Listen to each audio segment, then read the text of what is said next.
Bunda tuh baru nak balik pagi. Baru nak pagi. Baru nak pergi. Awak nak keluar tadi talang mobil. Jalan ke Bunda Rik. Jalan-jalan. Ada mobil dong.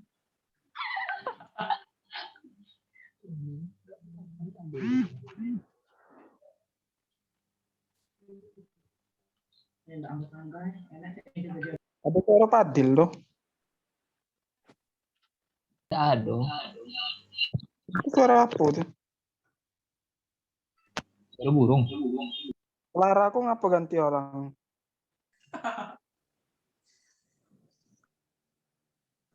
Alpa kan. Clara cuti dulu ya guys. Clara ganti muka akhirnya. Ada pembaruan Clara kok. Clara lagi izin weh. Agak lebih cerah Clara. Yo, enak Clara sekarang dibandingkan Clara Clara yang depan lama. aku nih. Enak Clara sekarang dibandingkan Clara.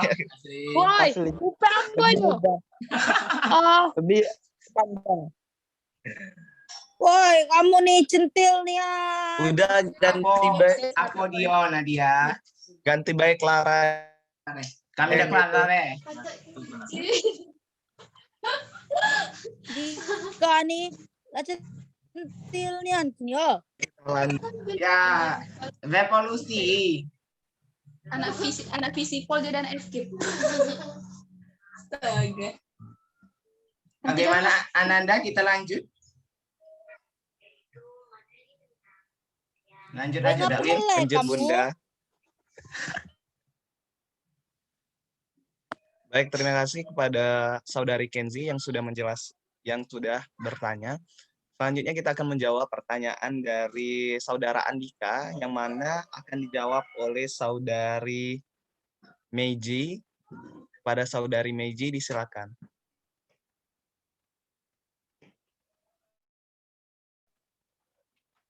Ada 3 poin nih dari pertanyaan dari Saudara Andika tadi. Mungkin poin pertama akan dijawab oleh Saudari Meiji. Kepada Saudari Meiji disilakan.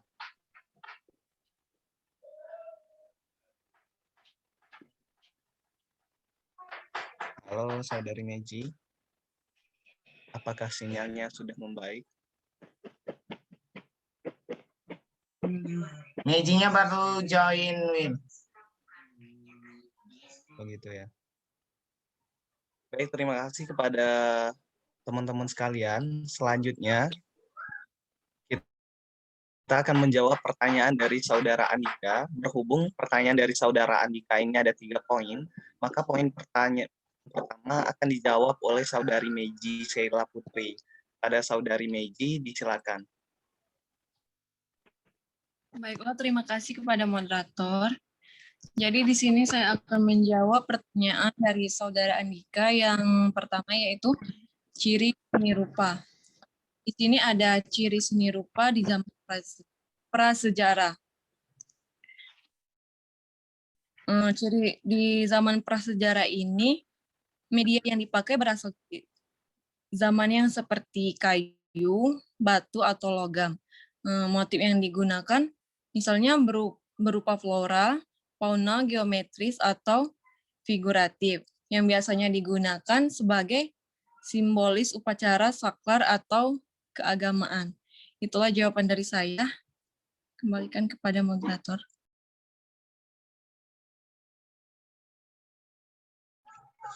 Baik, terima kasih kepada Saudari Meiji Sheila Putri yang telah menjawab pertanyaan dari Saudara Andika poin pertama. Nah, jadi itu Saudara Andika dan teman-teman sekalian bahwa setiap zaman itu mempunyai ciri khas masing-masing. Dari tadi dijelaskan oleh Saudari Meiji, ada yang memakai pena, ada yang memakai motif flora dan fauna, gitu. Mungkin ada tambahan jawaban dari teman-teman sekalian terkait pertanyaan poin pertama dari Saudara Andika yang ingin menambahkan jawaban, saya persilakan.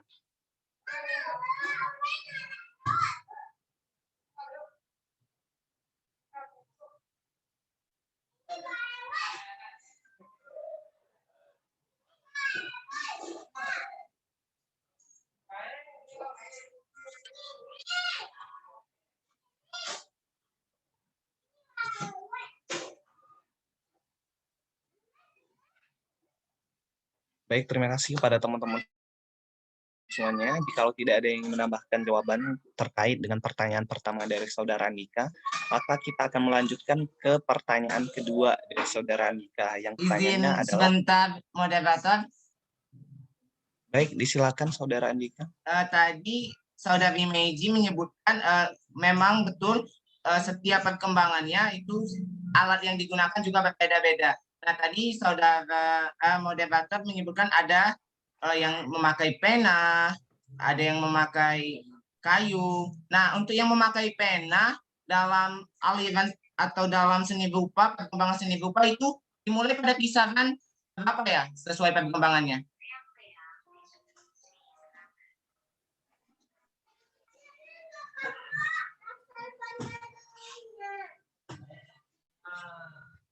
Baik, kepada Saudari Meiji, mungkin bisa dijelaskan kembali atas pertanyaan dari Saudara Andika, atau dari teman-teman pemateri yang lain, saya persilakan.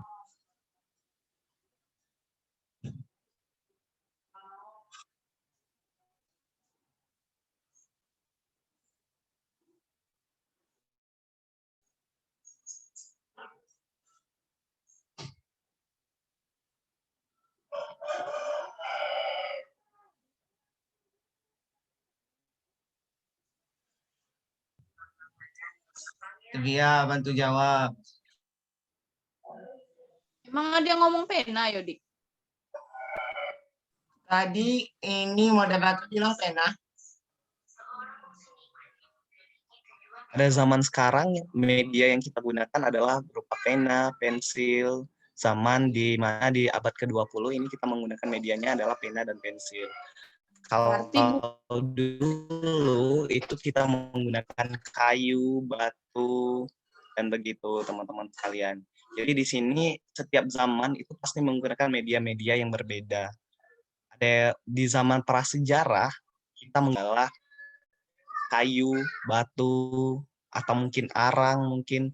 Dan selanjutnya di zaman sekarang itu media yang kita gunakan sudah sangat bervariasi dan sudah sangat inovatif sekali teman-teman. Ada yang menggunakan pena, ada yang menggunakan pensil, bahkan ada yang menggunakan pensil warna, sehingga karya-karya seni rupa sudah sangat baik pada saat sekarang ini gitu. Mungkin ada yang lain yang ingin menambahkan jawaban atas pertanyaan dari Saudara Andika, saya silakan.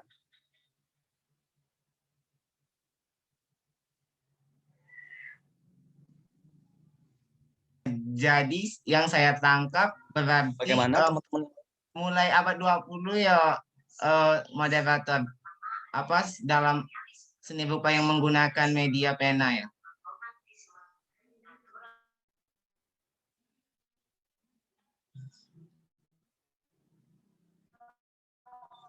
Mulai kalau menggunakan pena dan pensil itu digunakan itu mulai baiknya itu di abad ke-20. Namun ada juga yang menggunakan di abad 19. Tetapi perbedaannya di antara abad 19 dan abad 20 ini itu berbeda dikarenakan di abad ke-20 ini lebih bervariatif lagi atau lebih bervariasi. Sedangkan mungkin yang di media yang digunakan itu gitu. Jadi ada perbedaan-perbedaan yang signifikan ya antara zaman-zaman. Mulai dari zaman. Bagaimana Saudara Andika, apakah sudah menangkap jawaban dari kelompok kami? Ya, alhamdulillah sudah. Terima kasih moderator. Saya tunggu jawaban di pertanyaan selanjutnya.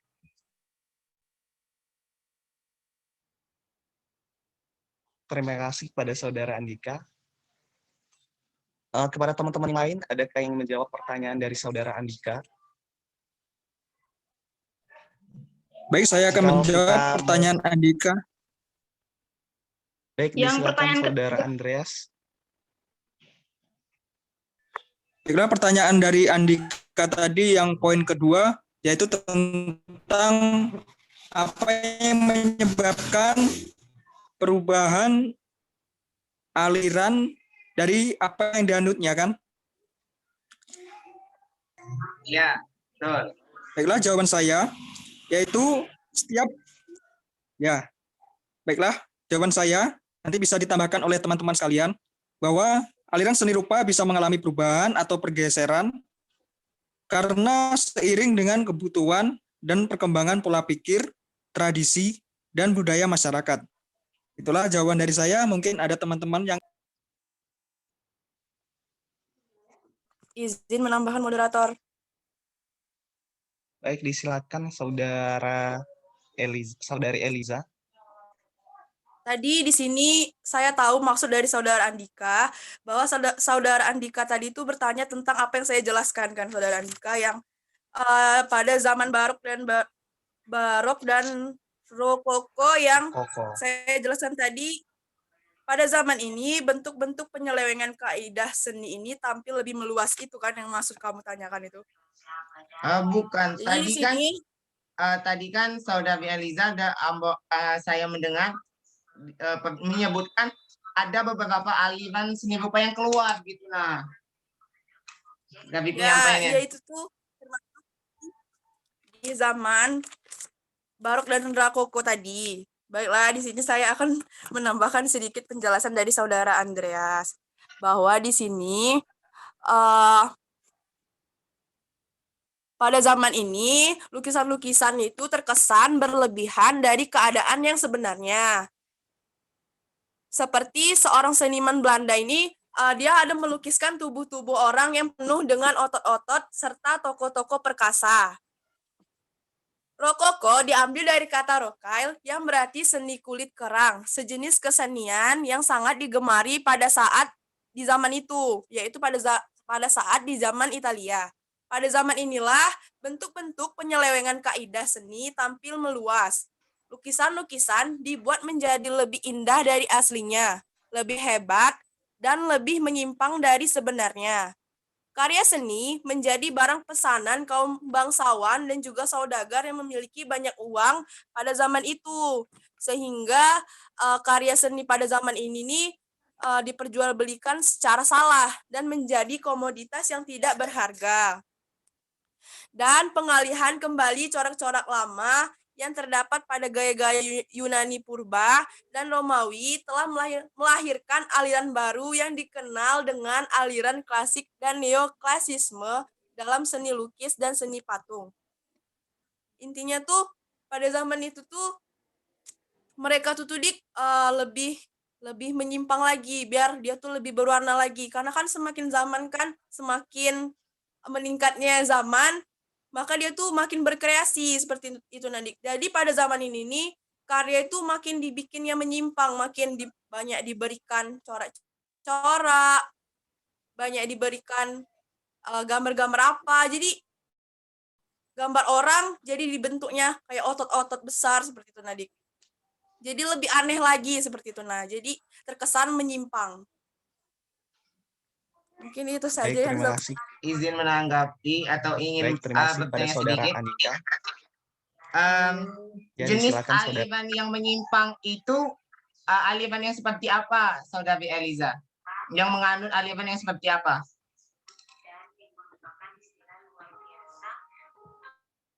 Baik, terima kasih kepada Saudara Andika. Di sini saya langsung aja menjawab ya. Di sini tadi kita sudah menjelaskan nih bahwa di zaman barok dan rokoko itu terjadi bukan penyimpangan, tapi lebih menyeluas, sehingga terkesan menyimpang gitu. Sebenarnya di sini tidak menyimpang, tapi lebih meluas aja. Ibaratnya kayak gini, di zaman sekarang aja kita berada di zaman 4.0 gitu. 4.0, tetapi kita sekarang sudah semakin meluas sehingga kita bisa mencapai zaman yang kita namakan 5.0, di mana pada zaman ini segala akses internet itu bisa dikuasai oleh setiap orang, dan bahkan nanti di zaman 5.0 itu kita semuanya sudah mengetahui apa itu yang namanya internet, apa itu media digital, kita semuanya sudah tahu. Mungkin seperti itu sedikit contohnya, Saudara Andika. Di sini bukan menyimpang alirannya, tetapi ini lebih meluas sehingga terkesan menyimpang menurut orang lain gitu. Karena kenapa ini bisa terjadi? Ini sesuai dengan kebutuhan pada zaman itu gitu. Kebutuhan pada zaman itu adalah mereka lebih berwarna lagi, bercorak lagi, sehingga pola pikir mereka juga bertambah gitu. Jadi di sini bukan menyimpang dari aliran, tetapi di sini lebih meluas sehingga terkesan menyimpang begitu. Terima kasih. Bagaimana dengan teman-teman yang lain? Adakah yang ingin menambahkan jawaban?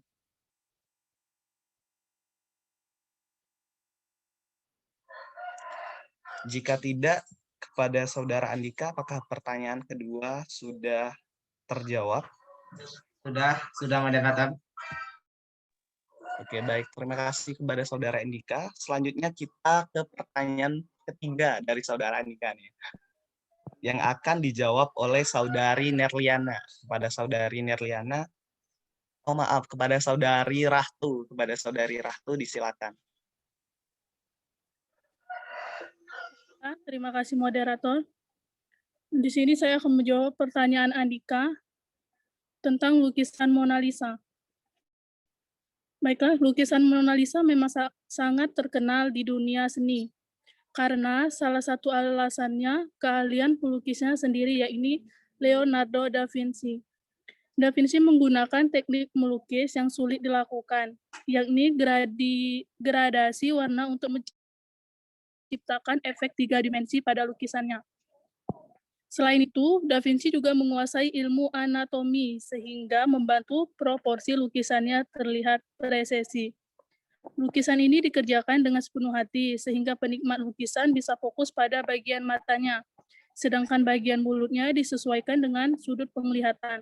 Hal inilah yang menyebabkan mata Mona Lisa seolah-olah mengikuti dari sisi manapun kita melihatnya. Alasan ini juga yang menjadikan senyuman Mona Lisa kelihatan berubah-ubah. Selanjutnya yaitu lukisan Mona Lisa ini sendiri pernah dicuri. Pada abad ke-19, ternyata lukisan ini pernah dicuri dan menggemparkan media, kemudian menarik perhatian dunia. Ketika kejahatan itu terbongkar ke publik pada tanggal 22 Agustus tahun 1911, sangat menimbulkan sensasi dan membuat semua orang berbondong-bondong untuk melihat tempat lukisan itu dicuri. Setelah kabar ini terbongkar di seluruh penjuru dunia, membuat direktur museum tersebut mengundurkan diri. Selanjutnya yaitu lukisan ini pernah tur ke dunia. Lukisan ini melakukan tur ke Amerika Serikat pada tahun 1963 dan ke Jepang pada tahun 1974.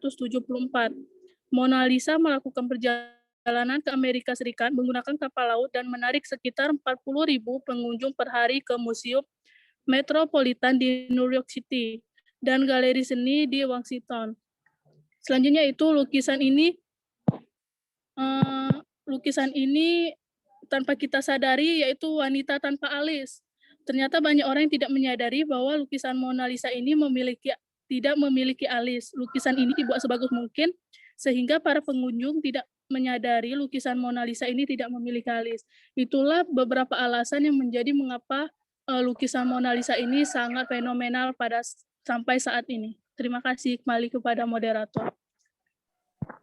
Baik, terima kasih kepada Saudari Rahtu yang sudah menjelaskan terkait dengan pertanyaan Saudara Andika tadi. Jadi dapat kita simpulkan bahwa terdapat 5 poin nih yang menjadi alasan kenapa lukisan Mona Lisa yang diciptakan oleh Saudara Leonardo ini, walaupun lukisan ini sudah 5 abad yang lalu sudah diciptakan, tetapi masih tetap tren pada saat sekarang ini. Terdapat 5 poin nih alasannya, sesuai dengan jawaban dari Saudara Rahtu tadi. Pertama, karena potret Mona Lisa yang sangat tren pada zamannya.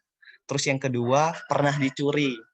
Yang ketiga, lukisan ini pernah tur ke dunia. Yang keempat, yaitu lukisan ini sering dijadikan media seni. Dan yang kelima, terdapat keunikan pada lukisan itu tersendiri, yaitu Mona Lisa ini wanita tanpa alis. Begitu. Terima kasih kepada Saudari Rahtu. Mungkin ada tambahan jawaban dari teman-teman yang lain, saya silakan. Jika tidak, saya kembalikan ke Saudara Andika Ahmad. Apakah jawaban dari kelompok kami sudah dimengerti? Alhamdulillah sudah dimengerti. Cuman saya ingin bertanya satu lagi menyangka untuk kita semua. Sebenarnya Mona Lisa itu siapa sih? Kok bisa ya lukisannya itu fenomenal gitu. Sebenarnya Mona Lisa itu sendiri siapa? Izin menjawab. Silakan. Baik, Iya, apakah silakan manusia Saudari atau- Rizky. Mona Lisa itu bukanlah nama wanita di dalam lukisan. Nah, seorang wanita dengan suaminya tuh cuman cak fiksi cak itu nada. Bukan Hayalannya. bukan nyata cak itu nah. Imajinatif. Hanya Iya. imajinasi. Halu berarti. Nggak ada Kau, orang Nadia. sesungguhnya.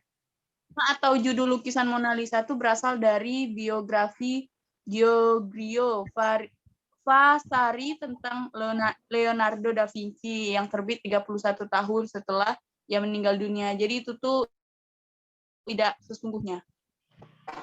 Nggak ada orangnya berarti, wih. Kau di mana, Dika? Mungkin Aku itu lagi hanya di ini mungkin. di suatu tempat. Baik, kembali ke sesi diskusi teman-teman semuanya. Jadi di sini Saudari Mona Lisa ini adalah bukan orang yang nyata, tetapi di sini adalah imajinasi belaka oleh seorang pelukis seni. Ada imajinasi. Jadi di sini banyak sekali juga kayak seni kayak pelukis itu dia tidak melukis seseorang yang nyata, tetapi dia lebih ke khayalan belaka itu. Dan kita juga lihat, saya sering juga melihat lukisan-lukisan, kalau ketika kita melukis seseorang, itu tidak sesuai dengan porsinya, itu tidak akan menarik. Tetapi, kalau kita melukis itu, berdasarkan imajinasi kita, berdasarkan khayalan kita, itu bakal menjadi lukisan yang sangat menarik gitu. Sehingga mungkin ya, Saudara Leonardo ini, pelukis dari 5 abad yang lalu ini, menciptakan lukisan tersebut.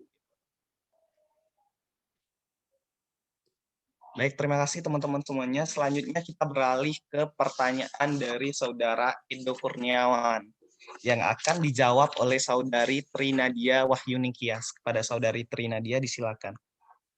Baiklah, di sini saya akan menjawab pertanyaan dari Saudara Edo. Perbedaan yang sangat mencolok dari karya seni rupa Barat dan Timur adalah dalam hal pengakuan pemilikan di Barat atau yang disebut Eropa dan Amerika, karya seni rupa lebih cenderung individual. Dapat dilihat dalam lukisan aliran Barat seperti romantisme, kubisme, dan sebagainya. Pasti terdapat tanda tangan pelukis ataupun inisial. Pemikiran orang Barat cenderung lebih rasional dan menyimpangkan segala sesuatu yang bersifat irasional, seperti metafisik dan spiritual, sehingga karyanya lebih materialistis. Berbeda dengan seni rupa timur seperti India, Cina, Jepang, dan Indonesia. Tentunya penciptanya tidak diketahui. Semua berasal dari kesadaran kepemilikan bersama. Lukisan cat air dari Cina dan Jepang, mereka tidak menamainya sebagai impresionis. Wayang dari Indonesia tidak menyebutnya sebagai kubisme. Mereka yang bisa disebut masyarakat timur dalam kehidupannya yang selalu dengan alam dan sang pencipta. Sebagai respon dari segala sesuatu yang disediakan. Di alam dituangkan ke dalam karya seni yang semata. Mata ditunjukkan kepada sang pencipta. Untuk itu, karya seni timur akan selalu dikenal sepanjang masa, dapat diidentifikasi karya seninya pasti sama dan tidak ada perubahan signifikan, walaupun ada hanya modifikasi sedikit dan ciri aslinya masih terlihat. Itulah jawaban dari kelompok kami. Kembalikan ke moderator. Baik, terima kasih kepada Saudari Trinadia Wahyunikias. Mungkin ada tambahan jawaban dari Saudari Nerliana. Kepada Saudari Nerliana, disilakan.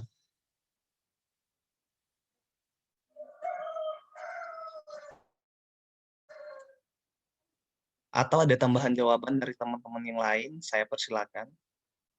Izin menambahkan. Ya, disilakan Saudara Andika Ahmad. Baik, terima kasih atas kesempatan yang diberikan. Di sini saya izin menambahkan jawaban atas pertanyaan dari Saudara Edo terkait perbedaan seni rupa Barat dan Timur. Nah, tentu di sini bisa kita lihat nampak jelas bahwasanya perbedaan di dalam seni rupa baik itu dari Barat ataupun dari Timur bisa dilihat langsung dari segi budayanya. Dari segi kebudayaan saja sudah nampak jelas bahwasanya budaya Timur dengan budaya Barat itu sangat berbeda jelas. Maka secara otomatis bentuk seni rupanya atau hasil seni rupanya juga bakal berbeda, baik dari corak ataupun penggunaan warnanya. Nah, perlu kita ketahui, saya sependapat juga dengan saudari Trinadia tadi, bahwasanya untuk seni rupa yang berbau kebarat-baratan itu lebih mengarah ke arah rasional.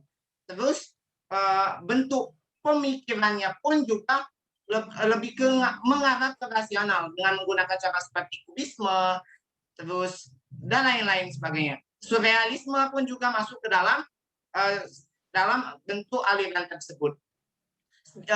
Perlu juga kita ketahui bahwa untuk seni rupa barat biasanya penciptanya itu diketahui, sedangkan diketahui bisa dengan meninggalkan jejak seperti tanda tangan pada bentuk karyanya. Sedangkan pada seni rupa timur biasanya ibaratnya lebih lembut, lebih jelas dan lebih tampak pas gitu. Terus juga yang membedakannya hanya jika kita lihat dari segi pengarangnya atau pelukisnya itu lebih ke anonim, lebih tidak jelas siapa penciptanya seperti itu. Untuk kebudayaannya pun di kebudayaan timur atau seni rupa timur itu untuk corak atau alirannya lebih mengarah ke dalam kehidupan sehari-hari seperti dan juga dipakai aliran yang dengan imajinasi seperti realisme, surrealisme, realisme, romantisme, neoklasik dan sebagainya, sehingga hingga saat ini nampak jelas perbedaan antara karya seni rupa budaya barat dengan budaya timur. Kita ambil contoh dengan karya Mona Lisa tadi yang termasuk ke dalam budaya barat, menggunakan kebudayaan barat, dan kita bandingkan dengan bentuk karya seni rupa dari timur, salah satunya Indonesia. Bisa kita lihat bahwa pelukis-pelukis Indonesia lebih mengutamakan ke penampakan asli seperti realisme, yaitu pemandangan, terus kegiatan manusia sekitarnya, potret diri, dan sebagainya. Sedangkan untuk seni rupa barat itu lebih banyak mengarah kepada imajinasi, daya imajinasinya saja. Mungkin itu tambahan jawaban dari saya atas pertanyaan saudara Edo. Saya kembalikan kepada moderator. Baik, terima kasih pada saudara Andika yang telah menambahkan jawabannya. Dan di sini izin menambahkan moderator. Ya, disilakan saudari Nerliana. Baiklah, semua jawabannya mungkin sama seperti itu semua. Mungkin jawabannya itu benar, tapi saya menambahkan, yaitu perbedaan seni rupa barat dengan seni rupa timur. Kalau seni rupa barat itu terlihat lebih dinamis dengan menyesuaikan pada perkembangan zaman yang terjadi.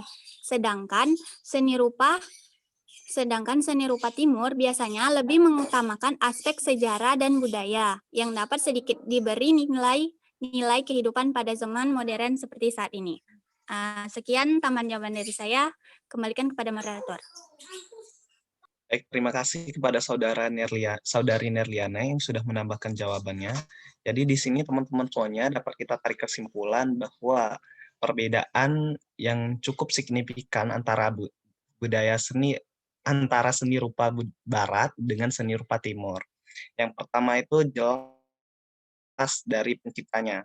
Kalau kita tarik dari penciptanya, kalau di budaya barat itu lebih ke individual atau kita kenal siapa pengarang atau penulisnya. Terus kalau di timur seperti Cina, Jepang, dan Indonesia itu penciptanya tidak diketahui, lebih bersifat ke semua orang gitu, lebih ke bersatuan gitu.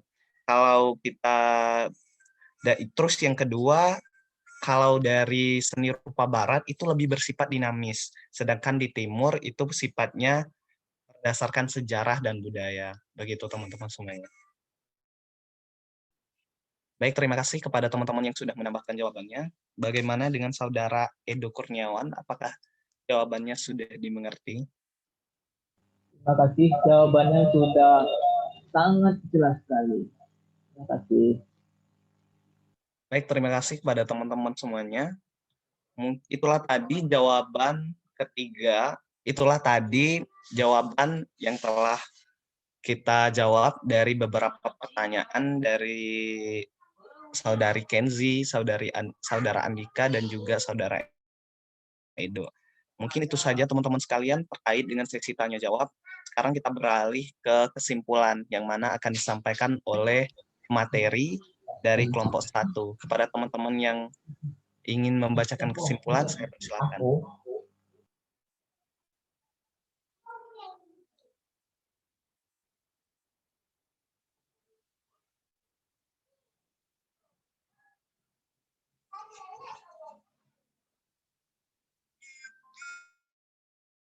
Mungkin yang akan membacakan kesimpulan adalah saudari Rizky Tria. Pada saudari Rizky Tria, saya silakan.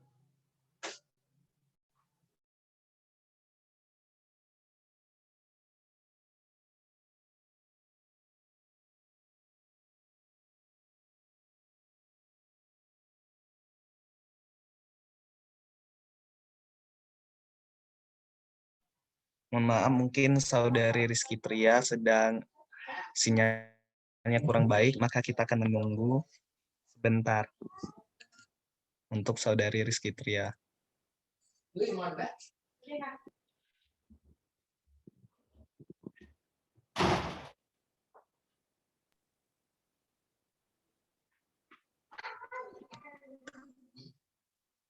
Baik teman-teman sekalian, mungkin karena yang lain sinyalnya kurang baik, maka saya membacakan kesimpulan diskusi kita kali ini.